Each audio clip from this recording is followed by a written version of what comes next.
Namaskar, my all dear student of class 10. I'm Shikha, your mentor to help you in the completion of your English syllabus. First flight, chapter number 2, Nelson Mandela. The explanation we have completed. This video, I'll complete the textual part of this chapter. So let's move on to the chapter number 2, textual part, Nelson Mandela, A Long Walk to Freedom. This is oral comprehension check of page number 18 and 19 that is given in your textbook. Question number 1 from this. Where did the ceremonies take place? Can you name any public buildings in India that are made of sandstones? Ceremonies, here we are talking about the ceremony that is used for celebrating the presidencyship of Nelson Mandela. तो यहाँ पे ceremonies पूछा हुआ है कि ceremony कौन सा हुआ था यहाँ पर वो हम देखते हैं. The ceremonies took place in the campus of the Union Building of Pretoria. कहाँ पे हुआ था? Campus of Union Building, जो कहाँ पे city का नाम है Pretoria, which were attended by dignitaries and the leader of many nations. Dignitaries is called बहुत बड़े बड़े लोग आए थे, leader आए थे, पूरे देश से नेल्सन मंडेला की presidentialship ceremony attend करने के लिए. Now next part of the question, in India Rashtrapati Bhavan and Red Fort, दो हैं building, Rashtrapati Bhavan and Red Fort, they are made up of red sandstone. Red sandstone, as you can see, red color के जो पत्थर दिख रहे हैं, this is Rashtrapati Bhavan of India, ये red sandstone से बना हुआ है. Next question, can you say how 10th May is an autumn day in South Africa? The answer is, as South Africa is in the southern hemisphere, May falls in the autumn season, thus 10th May is an autumn day. कहाँ पे आता है? South Africa southern hemisphere में. हमारा India northern hemisphere में आता है. तो बिल्कुल अपोजिट सीजन्स होंगे. जब हमारे यहाँ गर्मी होगी, जब हमारे यहाँ समर सीजन होगा तो वहाँ पे ऑटम या विंटर का स्टार्ट होगा. That's why the 10th May in South Africa was considered as autumn day. Question number 3. At the beginning of his speech, Mandela mentions an extraordinary human disaster. What does he mean by this? What is the glorious human achievement he speaks of at the end? Three parts of this question. This is the first part and this is the second part. We have to tell all the questions of these parts. We are moving towards the answer.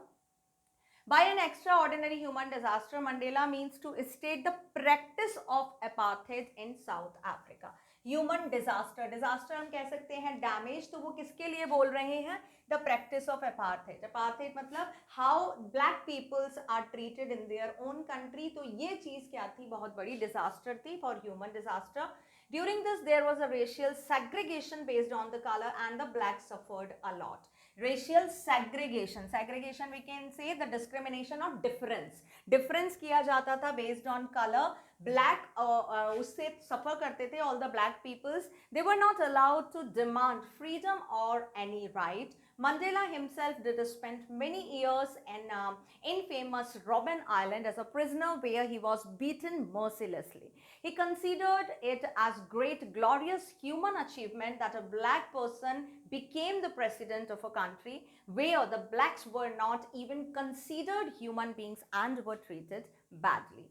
क्या बताया है उन्होंने? Mandela ने. Mandela कहाँ पर रहे थे? Robin island में. Robin island is towards north side, north direction of the Cape Town south Africa, जहाँ के प्रिजन में वो रहे थे और वहाँ पे उनको पीटा भी जाता था. Beaten mercilessly is called without any compassion और काइंडनेस. प्रिजनर बन के वो रहते थे तो ऑब्वियसली उनसे एक प्रिजनर की तरह बिहेव किया जाता था. अभी वो ये बता रहे हैं कि now the great glorious achievement is called. आपने क्या क्या अचीव किया है? क्या अचीव किया था कि now out of those black peoples who are tortured, उसमें से ही एक ब्लैक पर्सन कौन बना है? प्रेसिडेंट बनता है उस कंट्री का, साउथ अफ्रीका, जहां पर उसी कंट्री में जहां पे ब्लैक को इवन ह्यूमंस भी नहीं समझा जाता था और बहुत बुरी तरह से ट्रीट किया जाता था. So in this question we have seen that glorious human achievement was in the sense of that whatever the treatment that are given to black peoples in South Africa, out of them one of the black people now representing the same country. जिन लोगों को oppress किया जा रहा था उन्हीं में से एक पर्सन वहाँ का प्रेसिडेंट बनता है. Question number 4. What does Mandela thank in international leaders for? Mandela felt very privileged to welcome the international leader at the swearing-in ceremony because not too long ago the South Africans were considered outlaws. He thus thanked all of them for having come to witness the historical ceremony. This was a gesture of international recognition to a newly born free democratic nation, and it could be considered as a common victory for justice, peace and human dignity. So Mandela को कैसा लग रहा था, वो बहुत privileged feel कर रहे थे, प्रिविलेज्ड को फॉर्चुनेट, बहुत उनको फॉर्चुनेट महसूस कर रहे थे अपने आप को। क्यों? क्योंकि उनकी सेरेमनी में भाग लेने के लिए दुनिया के देशों से, दूर देशों से लोग आए थे, बहुत बड़े डिग्निटरीज आए थे जब उनकी सेरेमनी हुई थी। और किसका मतलब बहुत पहले किसकी सेरेमनी, जो साउथ अफ्रीकन लोग थे उनको क्या कंसीडर किया जाता, outlaws, means they were not a part of the law, rules and regulation उनके लिए अलग थे। दस वो उन लोगों को थैंक्स बोल रहे हैं कि भाई वो उस हिस्टोरिकल सेरेमनी का हिस्सा बनने के लिए आए, and this was the international recognition, मतलब एक इंटरनेशनल लेवल पे उनको पहचान मिली। अब हर देश के लोग जानते थे कि now Nelson Mandela was the president of South Africa, और अब साउथ अफ्रीका कैसा कंट्री बन गया था, डेमोक्रेटिक कंट्री बन गया था, जहां पर जस्टिस, न्याय था, शांति थी और ह्यूमन डिग्निटी, यानी कि एक एक आदमी की जो वहां पे रहने वाला था उसकी सेल्फ रिस्पेक्ट थी। Question number 5. What ideals does Nelson Mandela set for the future of South Africa? Nelson Mandela set the ideals of liberating people from bondage of poverty, deprivation and suffering. He also set the ideal for a society where there would be no discrimination based on gender or racial origins. किस तरह से उन्होंने देखा future कैसा होगा south Africa, उन्होंने देखा कि भाई ऐसे आइडियल उन्होंने अपनाए जहां पर लोग बॉन्डेज यानी कि बंधन से मुक्त होंगे। कौन सा बंधन? पॉवर्टी का, कोई भी गरीब नहीं होगा, डिप्राइवेशन, कोई भी अपने अधिकार से वंचित नहीं होगा, सफरिंग, किसी को किसी तरह की ट्रबल नहीं होगी। और उन्होंने और क्या बताया कि भाई ये जो सोसाइटी है वो कैसी होगी, डिस्क्रिमिनेशन फ्री होगी, मतलब सोसाइटी में जो भी लोग हैं उसको सेम तरह से ट्रीट किया जाएगा, कोई भी जेंडर बायस या रेशियल ओरिजिन के बेस पे उनको ट्रीटमेंट नहीं दिया जाएगा। Next question is from the part what did military generals do? How did their attitude change and why? The highest military generals of South African Defence Force saluted Mandela and pledged their loyalty, which was a great significance as during apartheid era they would have arrested him. The change in their attitude was because of his struggle and sacrifices put in by many heroes of South Africa. यहाँ पे क्या बताया गया है, जो highest military generals थे जिन्होंने पहले, बहुत पहले मंडेला को अरेस्ट किया था, प्रिजन में डाला था, आज वही लोग क्या कर रहे थे, मंडेला को सल्यूट कर रहे थे और अपनी लॉयल्टी शो कर रहे थे। तो the change in the attitude, ये चेंज जो था उनके में एटीट्यूड में कैसे आया, जो वो दिखाता है जो मंडेला और जो अदर लोग थे, जो other we can say the great personality of South Africa, जो फ्रीडम फाइटर्स थे, उनके सेक्रीफाइसेस की वजह से ये हुआ था, एंड उनको हम हीरोज बोल सकते हैं यहाँ पर। This struggle not only ensure the freedom of a nation struggling with apartheid but brought a change in mindsets of many. He believed that love can also be taught and human being is naturally inclined towards love rather than hate. देखो उनको ये sacrifices से क्या मिला था, मतलब he was now representative of that country, but इसके अलावा उनको क्या मिला था, इसके अलावा नाउ दे आर अश्योर कि अब वो एक लिबरेट कंट्री में रह रहे हैं। Liberate country means now everybody is free to do according to his choice, वो जो चाहे वो कर सकते हैं अपनी इच्छा से। और अब struggling with apartheid, no apartheid system was remain at all there, और लोगों का माइंडसेट भी बहुत बदला। माइंडसेट मतलब जो लोग पहले ब्लैक पीपल्स को अनटचेबल मानते थे, उनको इंफीरियर मानते थे, अब उन लोगों का भी माइंडसेट बदला। और मंडेला के अकॉर्डिंग क्या था कि भाई जो लव है, the feeling of love that comes naturally in a person's heart, अपने आप आता है, मतलब the man born naturally with the feeling of the love rather than hate. Hate सिखाया जाता है बट जो लव होता है वो टुवर्ड्स इंक्लाइन, मतलब मैन जो है वो नेचुरली उसकी तरफ झुका हुआ होता है, किसकी तरफ, लव की तरफ। आगे चलते हैं, question number 2, why were two national anthems sung on the auspicious occasion of the inauguration? Two national anthems, one by the whites and other by the blacks, symbolizing the equality of the blacks and the whites were sung. क्यों बजाए गए थे भाई दो anthems, national anthem दो क्यों बजाए गए थे उनके सेरेमनी पे? क्योंकि वो क्या सिंबलाइज करते हैं, वो किसका प्रतीक थे, इक्वालिटी का, इक्वालिटी इज कॉल्ड, अब व्हाइट और ब्लैक में कोई भी डिफरेंस या डिस्क्रिमिनेशन नहीं है, जैसे ब्लैक को ट्रीट किया जाएगा वैसे ही व्हाइट को, जैसे व्हाइट को पहले ट्रीट किया जाता था वो same treatment now the black people is going to be get, that's why both of the national anthem were sung. Question number 3, how does Mandela describe the system of government in his country? दो part पूछे हैं. In the first decade, how was the system of the government, and in the final decade of 20th century, how was the system of that country? तो first decade हम बोल सकते हैं, यहाँ पे 1910 की बात हो रही है और यहाँ पर 1980 और उसके आगे की बात हो रही है. तो पहले first देखते हैं. In the first decade of the century, the whites erected a system of racial domination against the blacks, thus creating the basis of one of the harshest and most inhuman societies the world had ever known. पहले क्या हुआ था, जो first decade था, पहले जो 10 साल थे उसमें whites, erected is called constructed, उन्होंने बनाया था. क्या बनाया था? एक सिस्टम ऐसा बनाया था जहां पे रेशियल डोमिनेशन था, डोमिनेट किया जाता था, लोगों को परेशान, टॉर्चर या ऑप्रेस्ड किया जाता था ब्लैक पीपल को. And this was the basis of one of the harshest मतलब most severe, most troublesome we can say for the people. And ये इन ह्यूमन सोसाइटी, जो ऐसी वर्ल्ड में कभी भी पहले इस तरह का एक्सपीरियंस नहीं किया गया. Inhuman is called, you are not showing it all kindness towards the other human, this is called inhuman. तो इन ह्यूमन सोसाइटी कहाँ पर थी? साउथ अफ्रीका में, for during the apartheid system जो white peoples ने शुरू किया था.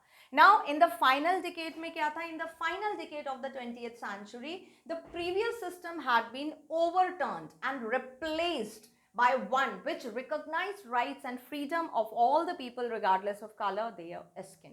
जो आगे के 10 साल थे, मतलब जो फाइनल हमारा डिकेड था, जो पीरियड था, वहां पे क्या हुआ? ओवरटर्न या रिप्लेस हो गया. जो अपार्टेड सिस्टम था वो बिल्कुल उल्टा हो गया. Now all the people are recognising their rights, their freedom and they are regardless with their colour of the skin. अब सभी लोगों को, किसी को स्किन के कलर के बेस पे रिस्पेक्ट देना या उसको टॉर्चर करना, ये सब बंद हो गया था, खत्म हो गया था. अब सभी को बराबर अधिकार थे और सबका बराबर फ्रीडम था. Means each and everyone was ready to liberate in that country, to live there. Question number 4, what does courage mean to Mandela? For Mandela, courage does not mean the absence of fear, but a victory over fear. According to him, brave man need not to be fearless, but should be able to conquer the fear. उनका मतलब क्या था कि भाई अगर आप courageous हो, brave हो, तो उसका मतलब ये नहीं है कि आप में फियर नहीं है, मैं तो डरता ही नहीं हूँ, ऐसा नहीं. क्या चीज है? Victory over a fear. Fear, डर सबको लगता है, किसी ना किसी चीज से सबको डर लगता है. दैट इज डायरेक्ट और indirect, whether you are able to tell और नॉट, सबको डर लगता है. बट आप बहादुर कब हो? जब आप अपने डर पे विजय प्राप्त कर लेते हो. And this man need to be fearless. क्या करना है भाई? फियरलेस नहीं होना है. डर लगता है, this is the natural inclination of the human. अगर किसी चीज से आपको डर लगता है तो लगता है, बट हमको क्या करना है? उस डर पे जीत पानी है. This is the real bravery according to Mandela. Question number 5, which does Mandela think is natural, to love or to hate? For Mandela, love comes more naturally to the human heart than hate. Mandela के according क्या naturally होता है इंसान के अंदर? उसके heart में love. He is born with the love in his heart, that is natural. Hate सिखाया जाता है. अब देखते हैं question number 1 from page number 4 से. What twin obligations does Mandela mention? Twin is called दो, obligation are called duties. Mandela mentions that every man has twin obligations. The first is to his family, parents, wife and children, and the second obligation is to his people, his community and his country. Obviously दो जो obligation, दो duty होते हैं, एक आपकी family की तरफ होता है जिसमें सारे family members होते हैं, और दूसरी जो duty होती है वो होती है आपकी community और उसके लोगों की तरफ. Next question, what did being free mean to Mandela as a boy and as a student? How does he contrast these transitory freedoms with the basic and honorable freedom?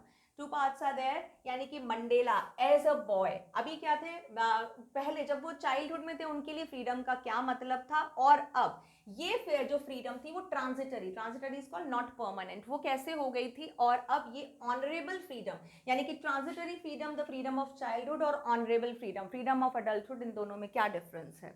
Like any other kid for Mandela freedom meant to make merry and enjoy the blissful life. Merry is called happy and enjoy. बच्चे क्या करते हैं? बच्चे life को enjoy करते हैं. They are taking each and every movement as a bliss. जैसे उनको आशीर्वाद मिला है, ऐसे enjoy करते हैं.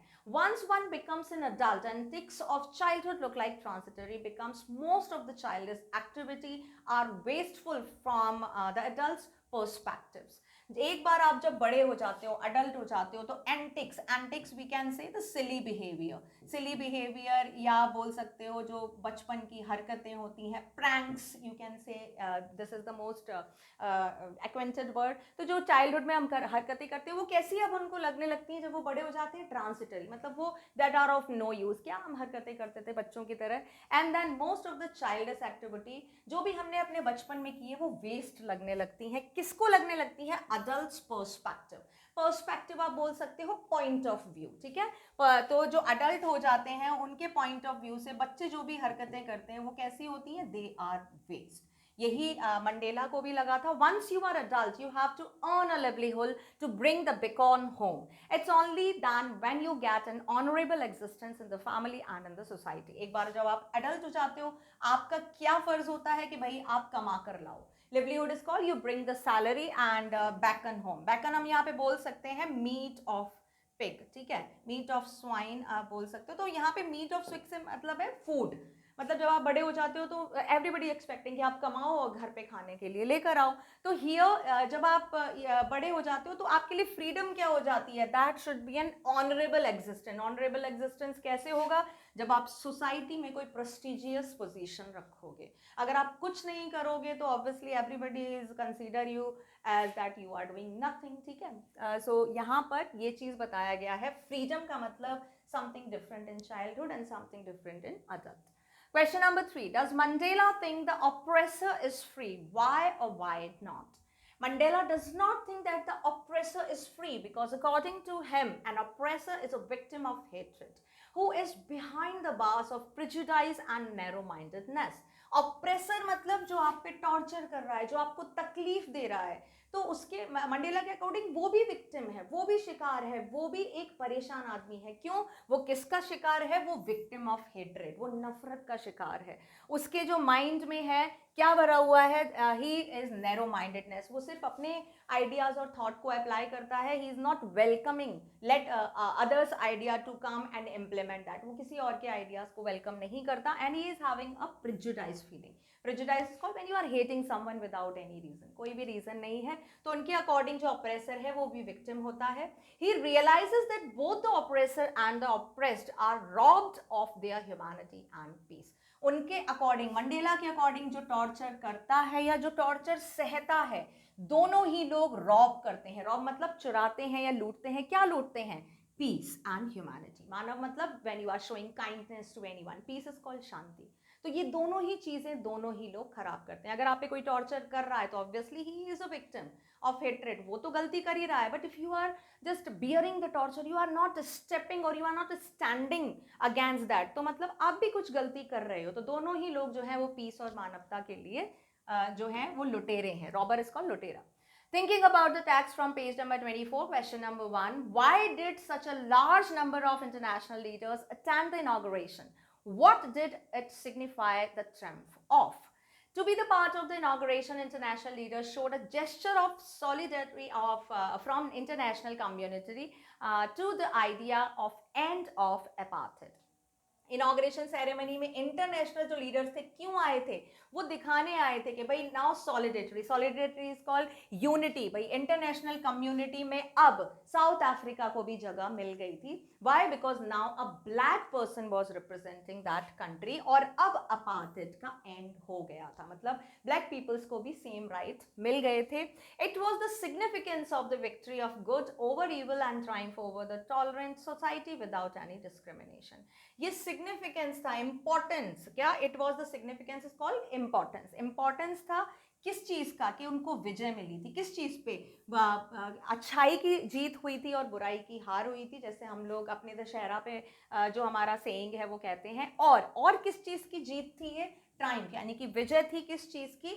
जो सोसाइटी, अब नई सोसाइटी बिल्ट हुई है, जो पहले टॉलरेंट थी, बहुत अत्याचार जो सहती आई थी, अब वो बिना किसी डिस्क्रिमिनेशन के उस देश में रह सकती थी. So this was the real victory. Question number 2. What does Mandela mean when he says he is simply the son of all those African patriots who had gone before him? इस statement का मतलब पूछा है simply the sum of all those African patriots. तो इससे Mandela का क्या mean था वो बताना है हमें. By saying that he is simply the son of all those African patriots, Mandela wants to pay his tribute to all the people who have sacrificed their lives for the sake of the freedom. जहां पर भी सन आता है, सम का मतलब एक जुड़ाव या एक कलेक्शन, ठीक है. तो यहाँ पे वो बोल रहे हैं कि सम ऑफ ऑल दोज, ये सिर्फ मेरी ही जीत नहीं है. तो यहाँ पर वो उन सारे अफ्रीकन पैट्रियट्स या फ्रीडम फाइटर या जो हीरोज थे जिन्होंने सेक्रीफाइस किया, उनको वो क्या दे रहे हैं, ट्रिब्यूट दे रहे हैं. क्यों? उन्होंने अपनी जो लाइफ थी वो सेक्रीफाइस की थी. किसके लिए? For the sake of freedom. Independence पाने के लिए उन्होंने बहुत सारे सेक्रीफाइस किए जो अब हमारे बीच नहीं थे, जो अब उनके बीच नहीं थे, उनके लिए वो ट्रिब्यूट दे रहे हैं. He says that he is grateful to those of had gone before him because those heroes of past have paved the path of cooperation and unity for him. अभी वो उनके लिए कह रहे हैं कि वो उनके बहुत ग्रेटफुल या एहसानमंद हैं. क्यों? क्योंकि उन्होंने, उन रियल हीरो ने ही उनको पेव्ड द पाथ मतलब शो द पाथ, रास्ता दिखाना. किस चीज का रास्ता दिखाया? कॉपरेशन और यूनिटी का. Cooperation is called how everybody is living together by supporting one another, and this unity is called सब लोग मिलके रहते हैं. ये उनको कहाँ से मिला? ये उनको उन हीरोज के बारे में जान के, उनके बारे में पढ़ने के बाद उनके मन में ये इच्छा हुई, नेल्सन मंडेला, और उन्होंने ये निश्चय किया कि मैं भी वैसा ही फ्रीडम के लिए मैं काम करूंगा. Therefore, he could try to come to the power and bring equality for his people with their support. इसीलिए उन्होंने तब डिसाइड कर लिया था कि मुझे अगर इनके लिए कुछ करना है तो I have come to the power.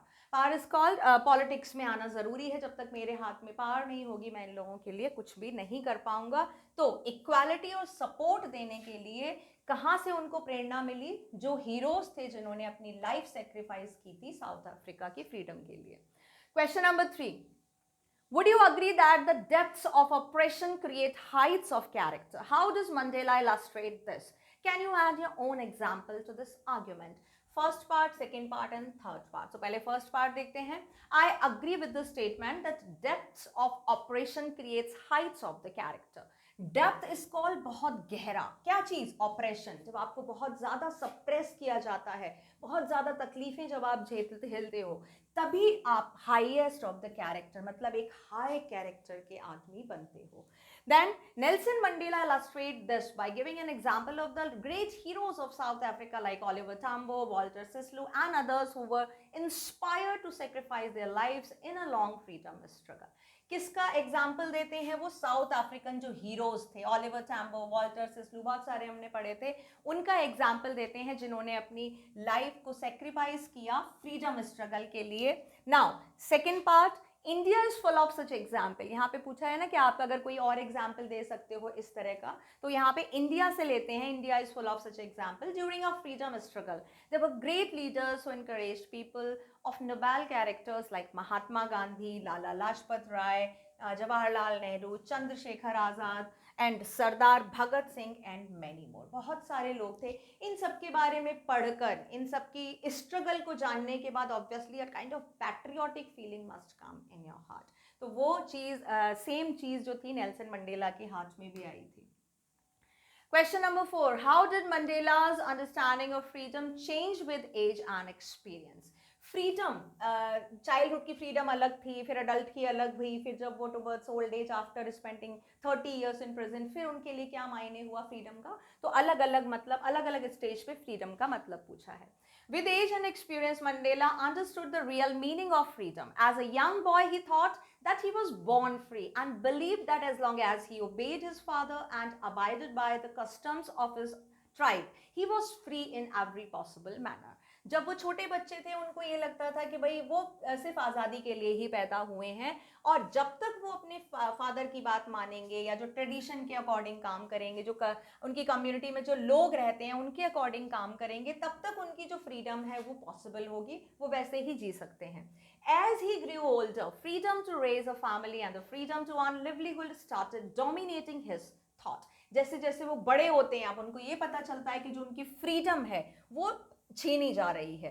क्यों छीनी जा रही है? क्योंकि उन पर रिस्पॉन्सिबिलिटी बढ़ रही है. Responsibility to take care of the family, then to earn the livelihood. ये सारी चीजें क्या करने लगी? Started dominating his thoughts. Dominating his thoughts मतलब now earlier you were free to think anything and to work on them, but अब आप कुछ भी सोच के कोई भी काम नहीं कर सकते हो. why? Because now you are a family man. अब आपको जो भी चीज़ करना है वो आपको अपनी फैमिली में ध्यान में रह के करना होगा. तो ये सारी चीज़ें क्या हुई? they are dominating your thoughts. अब आपको एक लिमिट में रह के सोचना होगा, अब आप फ्री नहीं हो. Gradually he realized that he was selfish during his boyhood. He slowly understood that it was not just his freedom that was being curtailed, but the freedom of all blacks. सो धीरे धीरे, gradually is called slowly, उनको पता चला, उनको ये realise हुआ कि भाई वो सेल्फिश थे. जब वो बॉयहुड थे तो सेल्फिश थे. सेल्फिश का मतलब when you are in teenage और चाइल्डहुड तो आप सिर्फ अपने बारे में सोचते हो, you are not thinking about anyone. तो ये जो था वो फ्रीडम, वो सिर्फ फ्रीडम नहीं थी, वो क्या थी? अब उनकी जो फ्रीडम थी वो कर्टेल्ड हो गई थी, रिड्यूस कर दी गई थी. और ही मतलब उनकी फ्रीडम, अब उनको रियल मीनिंग फ्रीडम का समझ में आ रहा था कि फ्रीडम का असली मीनिंग जो है वो अपने लिए फ्रीडम लेना नहीं है. That is not being selfish for that freedom, but you the community people who are suffering, तो उनकी फ्रीडम के लिए काम करना भी आपका ही रिस्पॉन्सिबिलिटी है. तो यानी कि अगर आप अपने लिए फ्रीडम चाहते हो तो you have to work for the freedom of other people with whom you are living in the same society. Question number 5. How did Mandela's hunger of freedom change his life? Mandela realized in his youth that it was not just his freedom that was being curtailed, but the freedom of all blacks. जब वो youth थे, जब वो boyhood में थे, तो उनको लगा कि सिर्फ उनकी फ्रीडम कर्टेल नहीं की हुई है, भाई सारे जितने भी ब्लैक्स हैं उनकी सबकी फ्रीडम को रिड्यूस किया गया है. फ्रीडम का मतलब they are not allowed to do and to earn, to live anywhere, to go anywhere according to their choice. उनके ऊपर रूल्स एंड रेगुलेशन थी because of the system of apartheid. उनको बाद में समझ में आया. This changes fearful man to a fearless rebel. तो दिस चेंज्ड, ये इस चीज ने उनको चेंज कर दिया. fearful man to a fearless rebel. पहले वो डरते थे. ऑब्वियसली जब आप सिर्फ अपने बारे में सोचोगे तो there will be a certain in a corner of the side ना there will remain a fear in you. ठीक है. Then अब ये सब जानने के बाद कि भाई जो मुझे नहीं मिल रहा है वो और भी बहुत सारे लोग हैं जिनको नहीं मिल रहा है, ये जब चेंज उनमें आया, ये जब थॉट उनमें आया, वो कैसे बन गए? वो एक fearless rebel बन गए.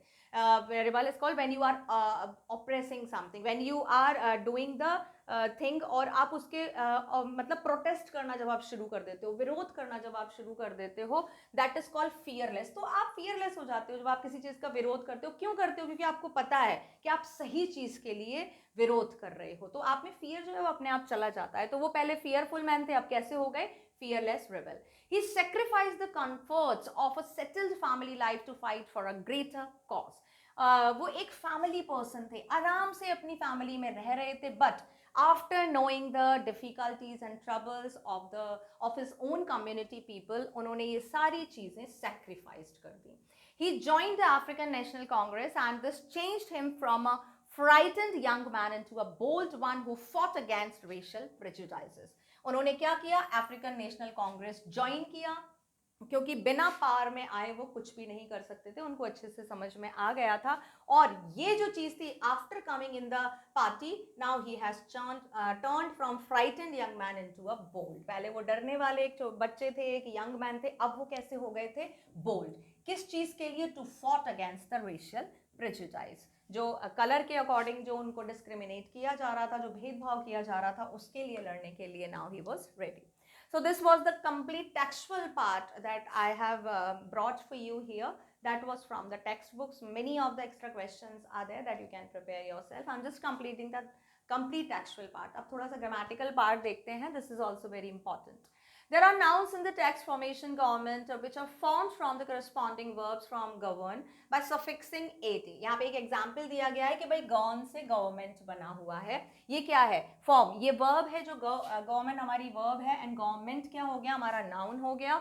Now, there may be change in the spellings of some of the verbs. Noun pairs such as a rebel or rebellion, constitute, constitution. Make a list of such pairs of the nouns and verbs in the text. यहाँ पे this is basically from the grammatical part, vocabulary part we can say, जहाँ पे कुछ verb है जिसका हमको noun बनाना है. ठीक है, तो यहाँ पे पहले नाउन देखते हैं. नाउन क्या है? रेबेलियन. और वर्ब क्या है? रेबेल. यानी कि रेबेल से हमारा क्या बना? रेबेलियन. क्या जोड़ा हमने इसमें? LION. Means when you have to make a noun from a verb, ठीक है, एक वर्ड से बनाना होता है तो आपको कोई सफिक्स या प्रीफिक्स जोड़ना पड़ता है. Suffix are call that are coming और some of the letter that join at the end of the word. और प्रीफिक्स क्या होता है? जो पहले जोड़े जाते हैं. तो या तो आप प्रीफिक्स या सफिक्स लगाओ तो जो वर्ब होता है वो नाउन बन जाता है. ठीक है, तो वो ही हमें बताना है. वर्ब क्या है? एक वर्ड है रेबेल, उसका नाउन क्या है? रेबेलियन. हमने सफिक्स जोड़ा. Now second verb is constitute and then it is constitution. हमने क्या सफिक्स जोड़ा है? शन. नेक्स्ट देखते हैं वर्ड. वर्ब है आपकी फॉर्म. ठीक है, ये वर्ब है आपकी फॉर्म और फॉर्मेशन. हमने क्या जोड़ा है यहाँ पे? Suffix ation. Next is govern and हमने यहाँ पे क्या जोड़ा है? Ment and it has become noun. मैं यहाँ पे लिख देती हूँ this is noun and this is verb. Next oblige. This is again a verb and obligation. यहाँ पे देखो the same suffix is used here and here. Now then is transform and this is transformation. Again an. तो यहाँ पर ये तीनों में देखो ये सेम हमारा सफिक्स जुड़ा हुआ है and then these all words change into a noun. I hope it is clear. Next देखो discriminate. discriminate में भी हमने सफिक्स जोड़ा ation and discrimination became noun. Now deprive. Next है आपका deprive और डिप्राइव का हमारा जो नाउन होगा वो होगा डिप्राइवेशन. ठीक है, डिप्राइवेशन. यहाँ पे भी हमने सेम सफिक्स जोड़ा है. डेमोन्स्ट्रेट. डेमोन्स्ट्रेशन. ठीक है, यहाँ पे भी वही है सफिक्स. ऑप्रेस. ऑप्रेस में हमने क्या जोड़ा है? ऑपरेशन. SION. ठीक है, सब में एक सफिक्स नहीं लगेगा. According to verb, according to the pronunciation, according to the we can say existence, हम लोगों को वर्ब अलग अलग सफिक्स लगाने होते हैं to make the noun. Imagine and this is imagination. Most of the time all the words ज़्यादातर देखोगे तो आप वो ये suffix से बने हुए हैं. क्या बनाया है हमने? suffix जोड़ के उसको noun बना दिया है. I hope it is clear. Now second exercise देखो, here are some more example of the used with the proper name. the क्या है? हमारा article है. ठीक है, कौन सा? Indefinite article है हमारा. Try to say that what these sentences mean. अभी सेकेंड ग्रामर पार्ट है हमारा. सेकेंड ग्रामर की एक्सरसाइज है जिसमें हमको आर्टिकल्स फिल करने हैं. ठीक है, यहाँ पे the that is definite, indefinite is a and an. The हमारा कौन सा आर्टिकल होता है? डेफिनेट. ठीक है, डेफिनेट इज कॉल्ड जो बिल्कुल अशॉर्ट आर्टिकल है. सो द किसके साथ यूज किया गया है? इस डेफिनेट आर्टिकल को प्रॉपर नेम्स के साथ यूज किया गया है. Names is called noun. Proper noun के साथ द नहीं लगाते क्योंकि proper noun itself is the name. Name के आगे द नहीं लगाते. अब यहाँ पर जो यूज किया गया है तो हमको इन सेंटेंस का मीनिंग समझना है. Sentence number 1, Mr. Singh regularly invites Amitabh Bachchans and the Shah Rukh Khan to his parties. इसका मतलब क्या है? The Amitabh Bachchan नाम के पहले नहीं लगाते हैं तो इसका मतलब क्या हुआ? This means that Mr. Singh regularly invites famous personalities as of the caliber of Amitabh Bachchan and Shah Rukh Khan to his parties. Caliber is called means how they have made this personality. The Amitabh Bachchan से मतलब है अमिताभ बच्चन की जो reputation है, जो उनका नाम है, जो फेम है, उस जैसे पीपल उनके जैसे जो बड़े लोग हैं उस संबंध में ये बोला गया है. द अमिताभ बच्चन से यहाँ पे क्या मतलब है? कैलिबर ऑफ अमिताभ बच्चन या we can say the prestige of Amitabh Bachchan या शाहरुख खान.